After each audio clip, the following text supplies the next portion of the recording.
Ayatollah খামেনিকে শেষ বিদায় জানাচ্ছে ইরান। জানাজায় অংশ নেবেন কোটি মানুষ। তেহরানে অর্ধশতাধিক দেশের প্রতিনিধি। আমন্ত্রণ পায়নি ইউরোপীয় দেশগুলো। ইসলামাবাদে আলোচনায় মধ্যস্থতাকারীদের হত্যার পরিকল্পনা ছিল ইসরায়েলের। হুমকি সত্ত্বেও দেশের স্বার্থে অংশ নেন তারা, দাবি আরাকচির। প্রত্যাখ্যান তেল আবিবের।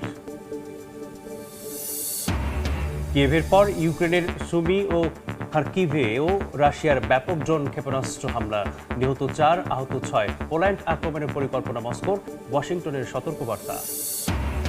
ঢাকা বেইজিংয়ের কৌশলগত পদক্ষেপে নজর ভারতের, পর্যবেক্ষণে তিস্তা মহাপরিকল্পনা ও অর্থনৈতিক করিডোর। ব্রিফিংয়ে জয়সওয়াল। যুদ্ধ বিমান কেনার আলোচনায় দৃষ্টি।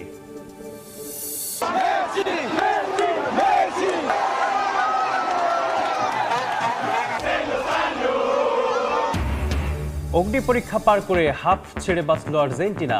বিশ্ব চ্যাম্পিয়নদের চোখে চোখ রেখে লড়াই কেপ ভার্দের। মেসির নৈপুণ্যে 3-2 গোলে জিতে শীর্ষ 16তে আলবেচেলেস্তারা।